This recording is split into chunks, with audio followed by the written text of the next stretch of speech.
Welcome everyone, and thank you for joining the presentation today. This I would regard as part 2 of the presentation that I did in January, and I just did not want to repeat myself as the video for the previous presentation is also available. And in the previous presentation, we talked about really the core use case that LexisNexis built the HPCC platform for, which is really the business around LexisNexis itself, which is assimilating data around people and businesses across the United States and internationally now, and then providing risk-based services. Today, however, I'm going to focus on a use case around cybersecurity and walk you through some of the critical aspects of data governance and data processing requirements that enable us to do this very efficiently in HPCC systems. Let me just step back a little bit and talk about how my role has changed. Back in January, I was more on the sales side, where I was really selling HPCC to the audience. But more recently, my role has changed to really being the user of HPCC, where I am now responsible for building the next LexisNexis cybersecurity telemetry data lake for security. And there has been several interesting challenges around this, and I'm going to walk you through that, and I'm going to show you why we thought eventually HPCC was the solution to use. We did explore, since I'm on the other side as a customer, I needed to explore all other options. We did explore several other options, but we came back again to HPCC just because of some of the key strengths that it has. Okay. Now, before I dive into the actual, reasons why we are leveraging HPCC and how we are leveraging HPCC, let's step back a little bit and understand the use case and the requirements on the use case. So in the cybersecurity world, in this particular instance, we are talking more about with regards to infrastructure that is stood up in the cloud environment. So I want to make sure it's not relevant too much to on-prem environments. It's more with regard to how we develop applications in the cloud environment. And LexisNexis has been progressing to move all their infrastructure to the cloud environment. And that is why we started building this telemetry data lake. Now, when we talk about cloud environment, really our focus comes back to, as users of the cloud environment, it's really the focus is on the development of the web application itself, or any application for that matter that we deploy in the cloud environment. There are really 3 focus areas that we have to be bothered about as far as the web application and the web application security is concerned. One is the code that we develop. Is that code secure or not secure? And how do we make sure we have a consistent and secure process in developing this code? And the second most important aspect is, in most cases, we might be developing 10% of the code, but using 80% or 90% of external libraries. Or, we might even say, we can say that we might be developing 20% of the code and literally using 80% of external libraries, right? For example, if you develop a web application, the user interface elements could be a third-party components. We want to probably spend the time to start developing those HTML, AJAX-centric components ourselves, right? If it's already been developed and it's already been well tested, we might leverage that. Same thing with accessing a database or a service. We will leverage the libraries that are available to access the database, like JDBC or ODBC drivers and so forth. So these are all typically third-party libraries that are provided to us, or we have purchased them, and then we use it in our application to build our use case out. So that is an important aspect of the entire application. And third, but not least, is once we move to a more virtualized setup like a cloud environment, we use cloud-based services. In our case, we use Azure, and we use Azure services across the board, focus mainly on using AKS, which is Azure Kubernetes services. We use their SQL Server databases services. We use Cosmos DB. We use app services stack and so forth. But the important aspect I want you to keep in mind is we are kind of a layer on top of the infrastructure. We don't own the infrastructure. That's Microsoft provisions the infrastructure. They've created a virtual environment around it, and they've provided these services on top of that. So we are interacting with these services, so as to speak. Now, as far as security is concerned, obviously, with regards to our code development, we have to make sure our code is secure. And how do we do that? We do that by incorporating very secure development processes. In the sense, we do code scanning, we do dynamic code testing. We do penetration testing. We also make sure there's code reviews. There's a systematic CI/CD pipeline when we push out code from one environment to the other. So there's a lot of things that go into making sure our code is secure, and we have the checks and balances around that. Obviously, if you're looking at hundreds of products that are being developed across the LexisNexis ecosystem, we need to somehow make sure there is a trust but verify setup, right? Trust is really around making sure we have a secure development lifecycle, but at the other side, we also need to ingest all these data points of all the security scans, and and bring it all together to indicate to the stakeholders, look, this application needs improvement or it is secure. And then on the third-party library side, again, we will have to keep up with, what are these third-party libraries that we're using, and are they being used for the right reasons? And once we know they're being used, we have to make sure that they're constantly tracked to make sure there are no vulnerabilities. If there are vulnerabilities, we have to ensure they are fixed on time, because ultimately, if this is a web application, and even though your code might be fully secure, you followed all the guidelines to the dot, but there is an external library that has a vulnerability and your code is using that, then your code is literally, your application is exposed for a hacker, right? They are going to make use of that vulnerability and then get into your application and your data, and you want to avoid that. And that is why you need to have a systematic process of being able to scan for those data assets and then provide remedial solutions. And similarly for the cloud infrastructure, again, there's certain things that the cloud provider provides you, but if you're using a virtual machine, for example, and that means you're deploying your own operating system and you're managing all the vulnerabilities that relate to the operating system. So you need to have agents kind of running on these operating system, gathering information and making sure that the vulnerabilities are addressed as well. So these three things, if you're trying to push anything to the cloud, as a company, as an application developer, you need to be mindful of these three areas in general. Okay, now talking about one of the critical data sources for the information that flows into our system for analysis is the CVE database. So the CVE database was established in 1999, and it really tracks all the common vulnerabilities that companies and third parties have published. So if you're using a common library like Log4j, or an application that is more famous as a third-party application.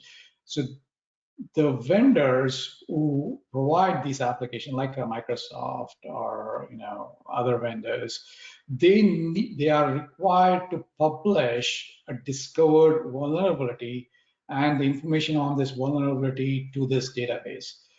This is a shared model in the sense, the idea is if you publish a vulnerability that is you're discovered as a vendor, and it can be addressed by your customers by actively using your new patches, then the chance of the application being hacked reduces drastically. So they have created this nice database that all of us leverage and ingest the data from, and based on the vulnerabilities that are discovered, we can then take these vulnerabilities and compare it against our asset repository to make sure these vulnerabilities are not there within our ecosystem. If they are there, if we find that these vulnerabilities are there within our ecosystem, then we have to address them based on the criticality, right? So that in essence is the CVE database.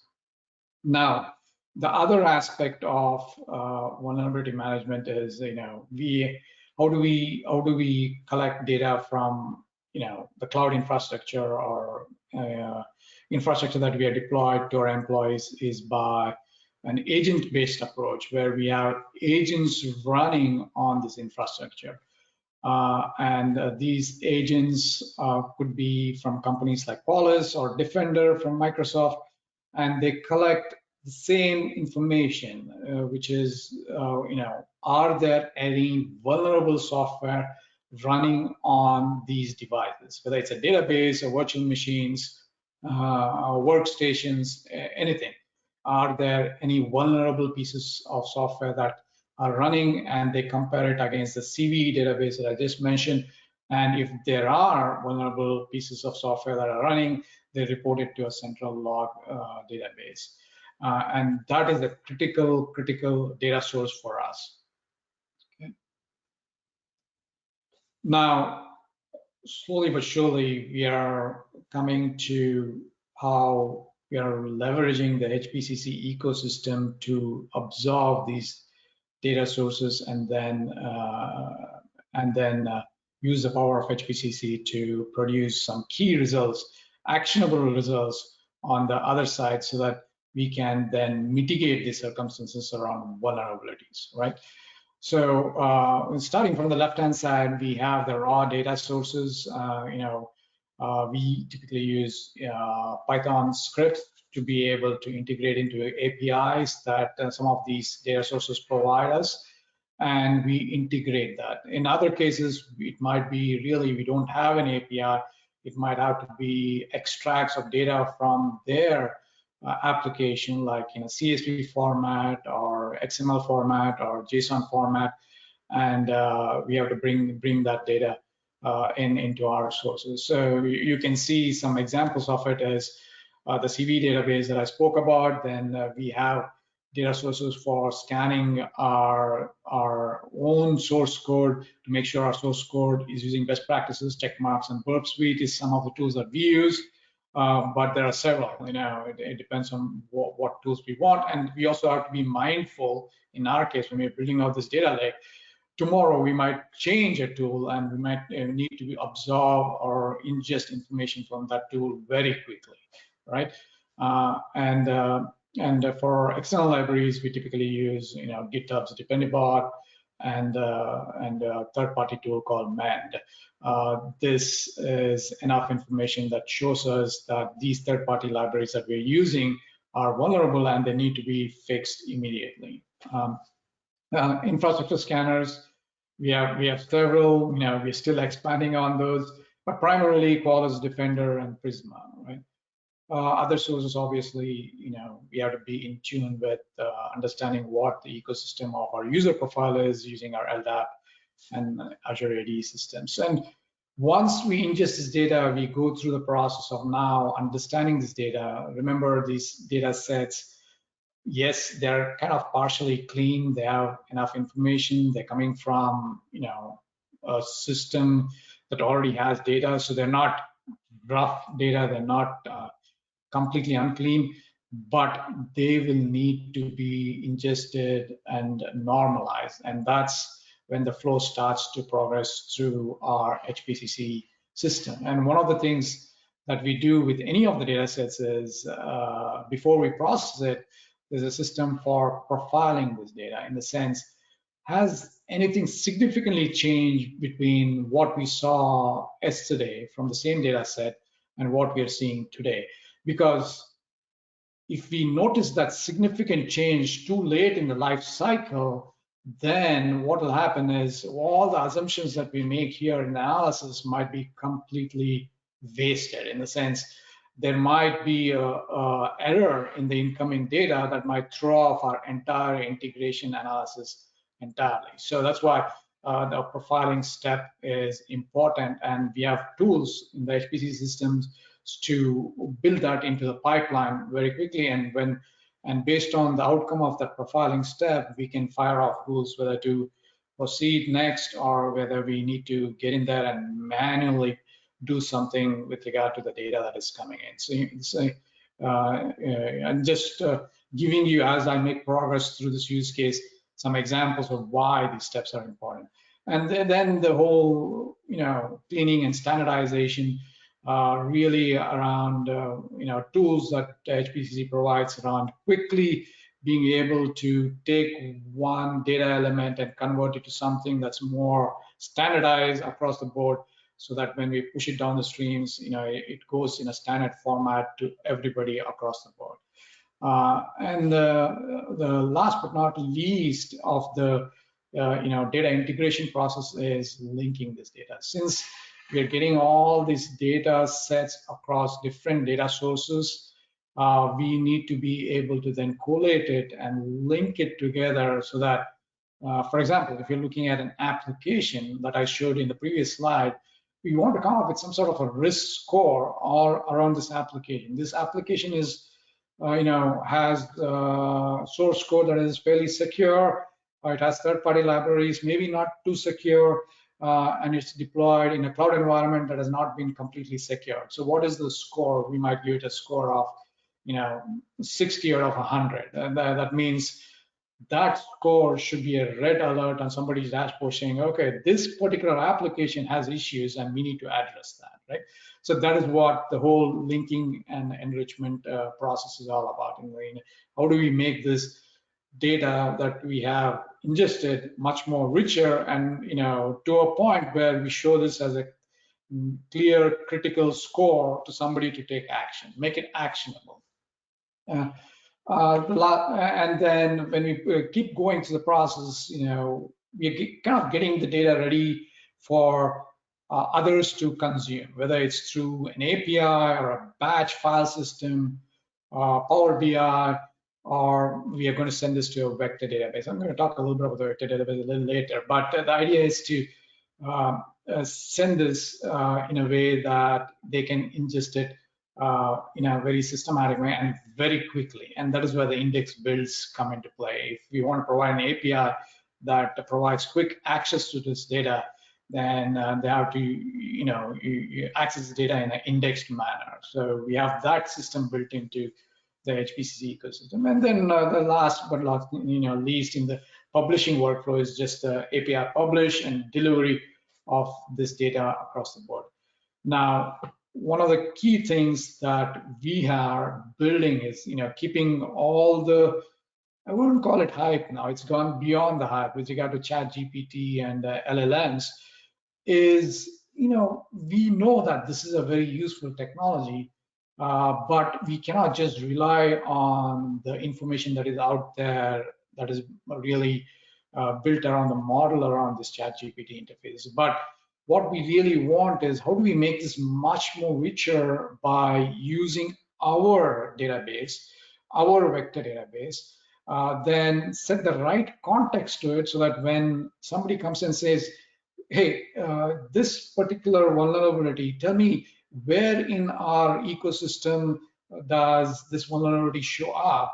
The ChatGPT, our interface response should clearly say, yeah, this is the mitigation steps that you have to take. And by the way, it is these vulnerabilities are now on these servers, these workstations, and you have to take this action, right? So context relevant information and very quickly absorbable information.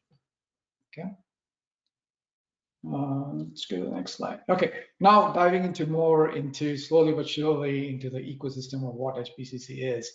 Again, HPCC is broken down into really two key components, right? One is called as Tor. As you could see through our use case, quite a lot of the information that is flowing in is based on batch information. There is a lot of files coming in, whether it's absorbed through APIs or direct file extracts, they have to be ingested in a quick manner across the board. And I also noted some of the analysis that has to happen in these ecosystems to make it brought together so that when we show it on the other side in a Power BI report or through LLM interface, that it is something that is really relevant and actionable. So that is what the Tor process or the Tor component does. It can spawn from a single virtual node to hundreds of nodes if you want to, depending upon how much power you need with regard to the processing requirement. It can scale very well. In fact, we have our scale sets within some of the environments that we have set up in Azure has literally 500 nodes or more, right? Now, once the data is ready and this data can be absorbed by others, we have another system for that, which is more optimized around delivery of data. So if people want to quickly absorb this data using an API, then Tor might not be the good interface to use or the good component to use. You need a system that is really tuned to delivering the data very quickly in real-time fashion, sub-second fashion, and that is the Roxy cluster. It's tuned to absorb the data, well integrated into Tor. So any workload that goes through Tor will flow automatically into Roxy as far as when it is published, so that on the other side, data can be quickly absorbed and then published.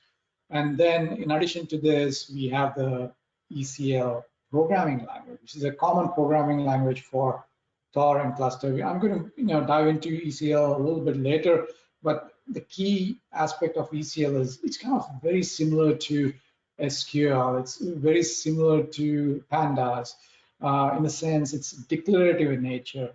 You just tell it what you want done and how it actually builds that execution flow is really very similar to how SQL does it, right? In SQL, you simply say select star from this, you select field name from here and join these tables. It's the same concept here in ECL too. It's very simple to use. And then finally, the execution graph takes care of optimizing the data. If it needs to use indexes to do the search and bring it all together, the execution engine takes care of that optimization, so that we, the ECL developer, focus only on really the what aspects of getting the job done. Okay. In addition to this, we have ancillary components for managing the data. Some of this I mentioned with regard to data profiling, handling multiple files together, scheduling, and delta file handling. If it changes to a single data source, but only minor changes every day, how do you handle that? All that is kind of built into the data management aspect. And the other is the query development. Okay. Just stepping back here a little bit, and feel free to ask any questions, and then I'll be able to answer them as soon as I get to it. So just stepping back a little bit and talking about LexisNexis. So look, LexisNexis started this company around 2001 timeframe. We were building a unique use case for one of the credit bureaus. They had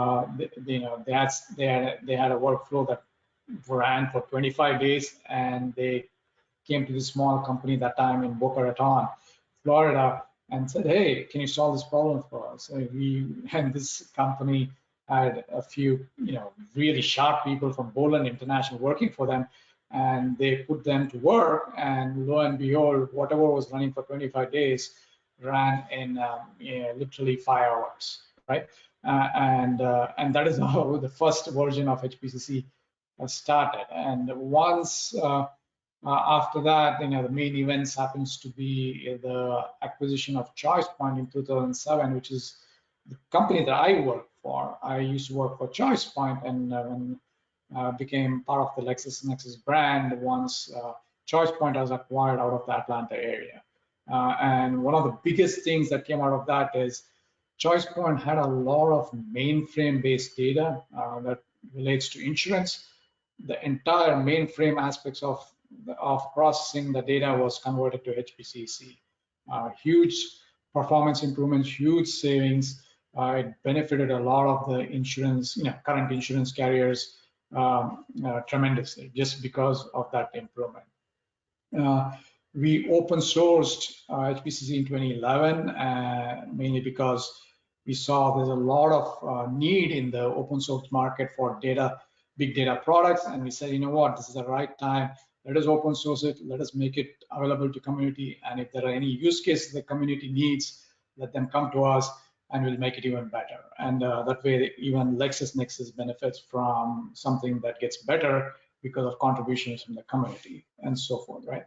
Another critical aspect is, from the 2019 to 2020 timeframe, we started working on developing the HPCC platform on the cloud. That means we needed it to be scalable from literally nothing to running a workload dynamically, right? Using Kubernetes as kind of the key platform. So we migrated our components to work seamlessly on Kubernetes. And some of the benefits of doing that you'll see in our use case that I'm going to reflect in a few slides. Okay. Any questions so far? Any questions? Let me pause there for a few minutes.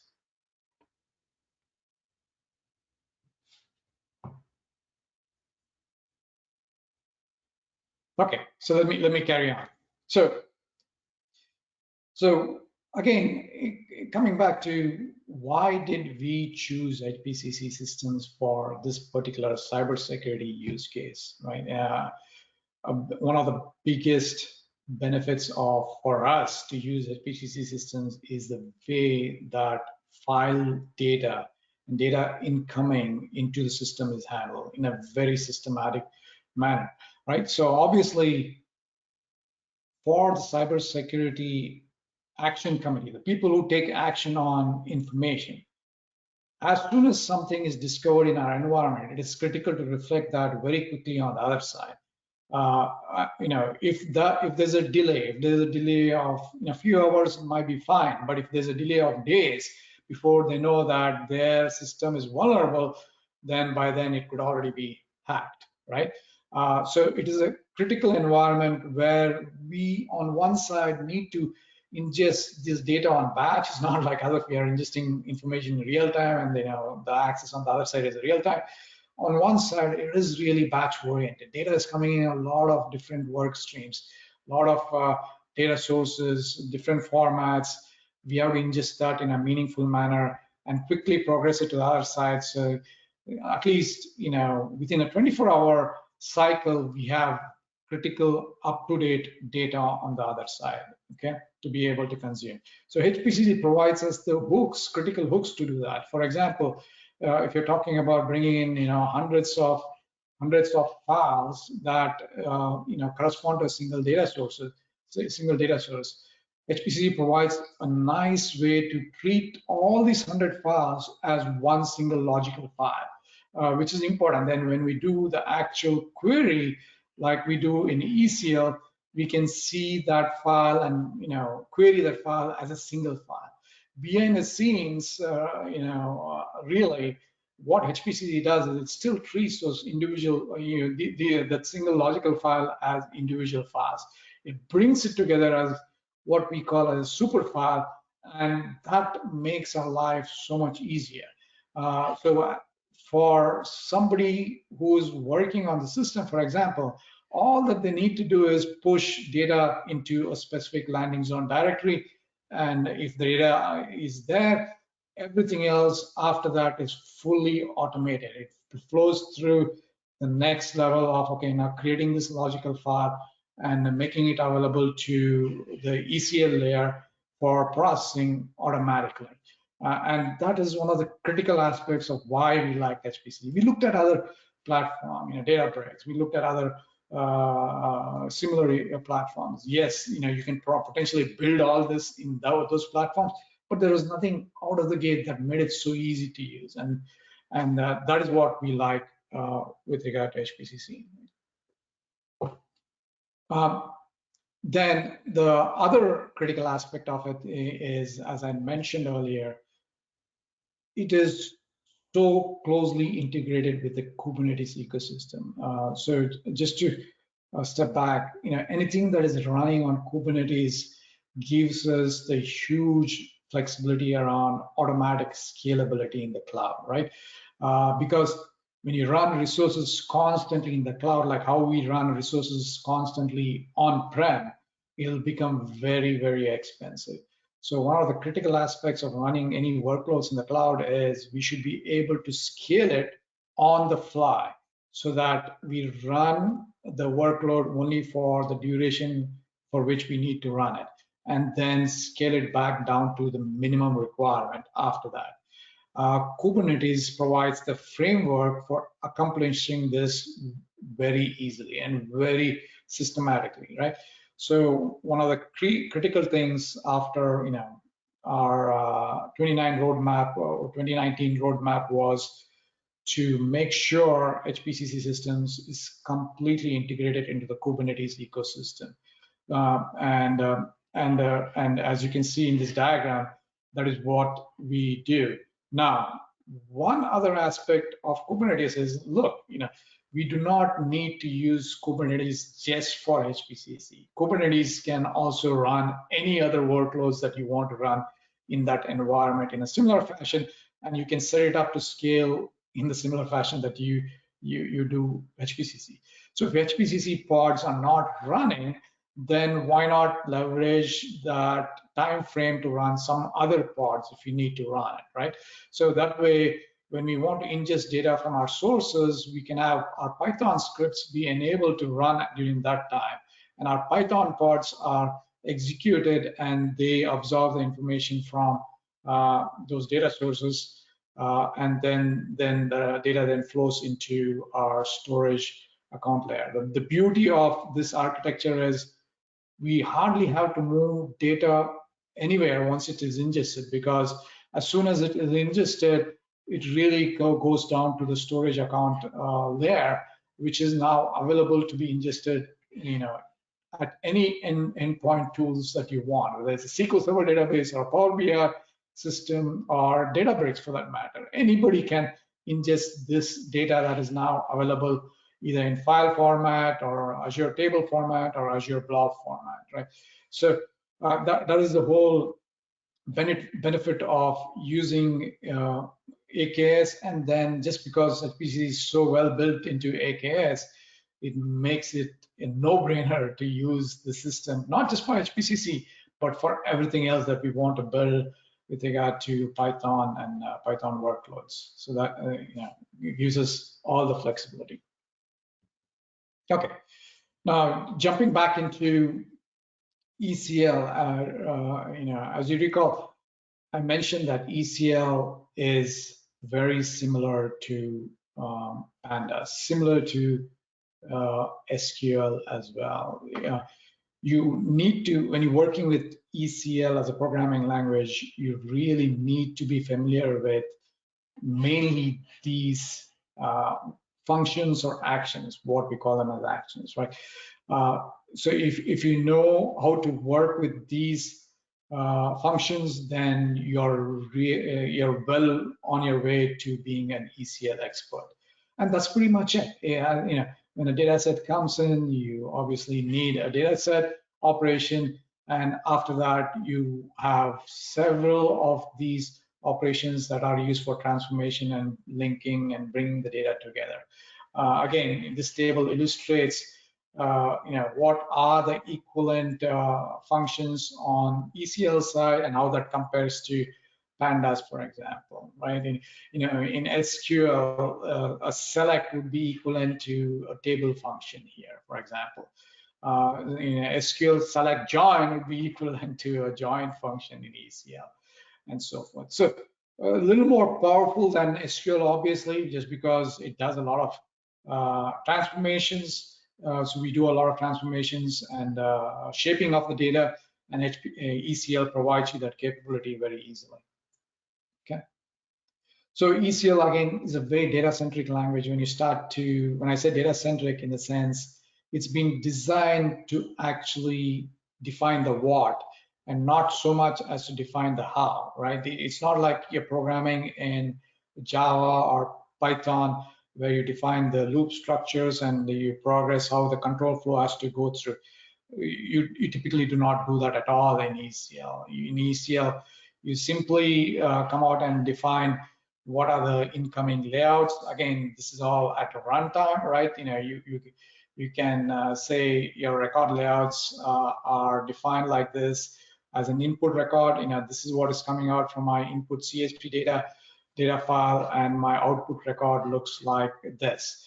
And here you can see the definition of a data set. A data set in this particular example, for clarity's sake, I'm not fetching the data from the disk. I'm embedded this data here to show you how easy it is. Now, if you really want to fetch the data from a disk, you'll simply uncomment this line and comment this part out, and everything else remains the same, right? And it's very straightforward. So we support CSV, JSON, XML, and fixed length formats out of the gate. There is work being done on Parquet support as we speak. All that is coming down in the following months.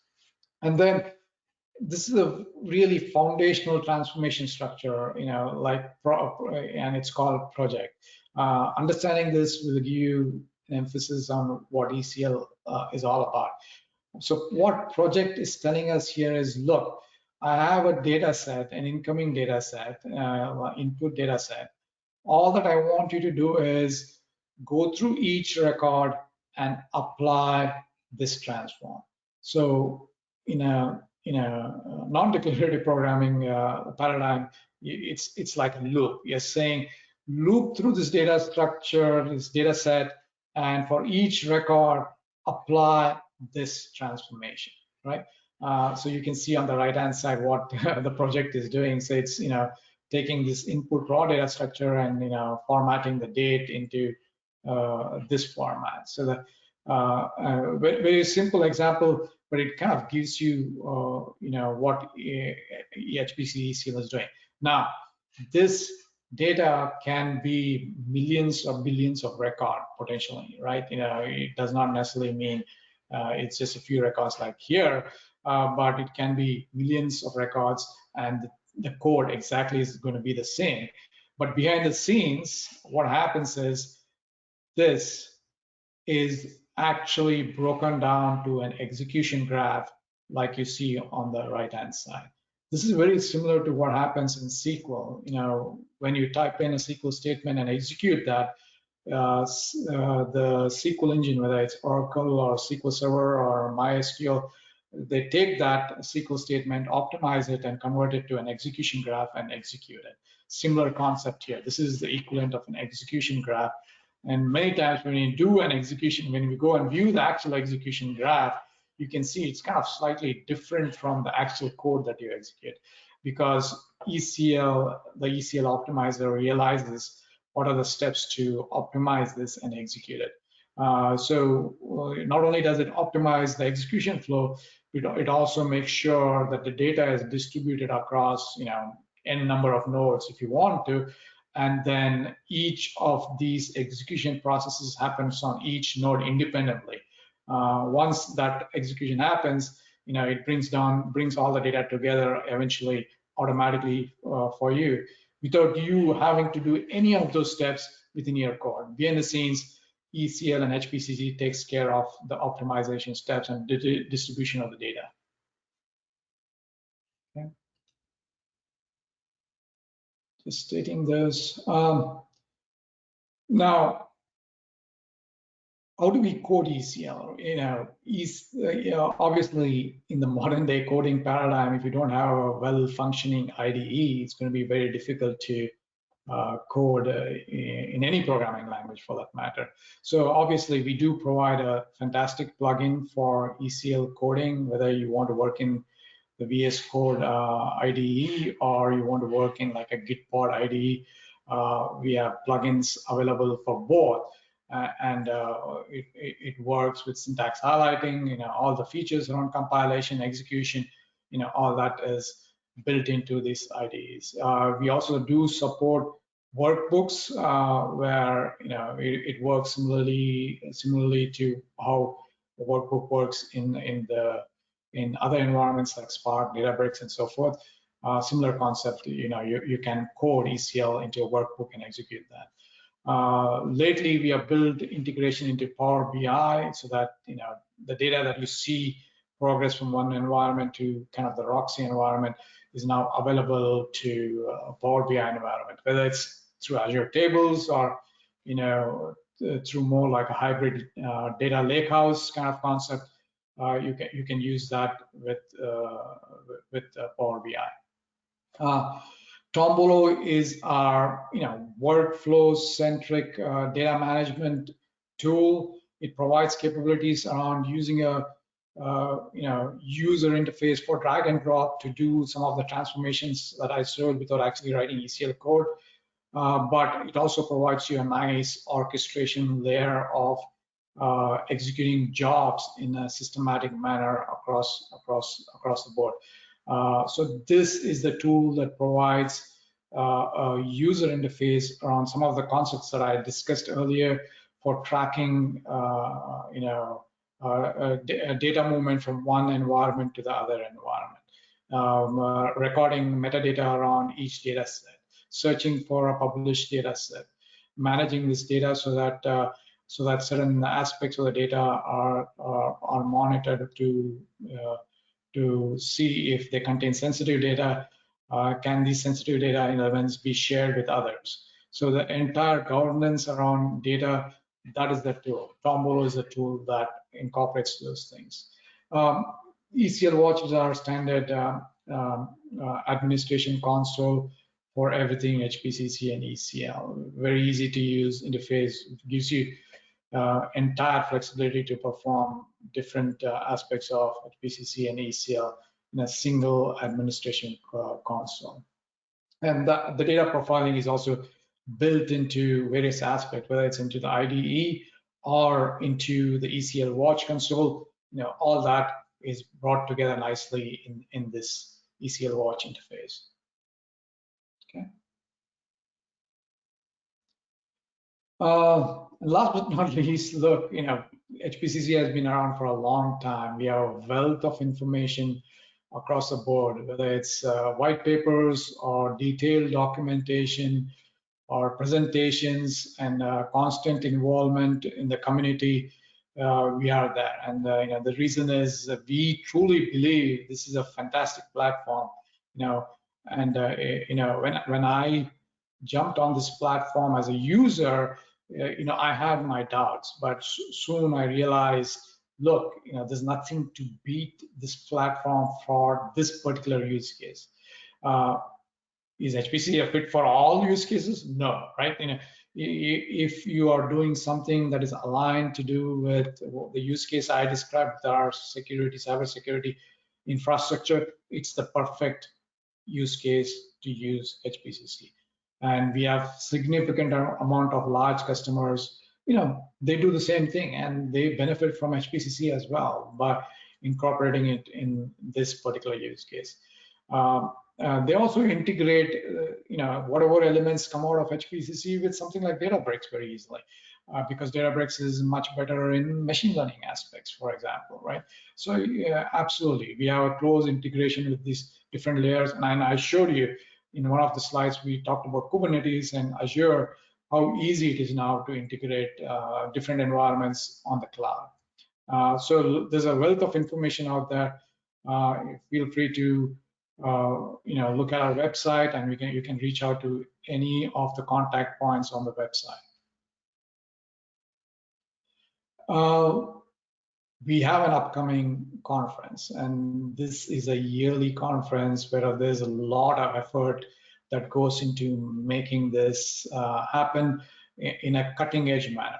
When I say cutting edge manner, you're going to learn about what is new and better in HPCC that is coming down the pipeline or that is being released very recently. So if you are interested in some of the use cases that we have and you want to look at some of the other customers that are using the system, please feel free to attend the conference. It's completely open. All that you need to do is you have to go and register and attend. It's free. There's no charge to it. The whole HPCC ecosystem is open source and free as well. If you're going to use this in the cloud, obviously you have to pay for the cloud resources that you use, but the HPCC ecosystem and deploying that and all that is completely free. All our research material, documentation, everything is open source and free. So if you do want to learn more, feel free to attend our October 3rd to 5th conference. It's going to be fantastic. And that is all I had. So let's see if we have any questions.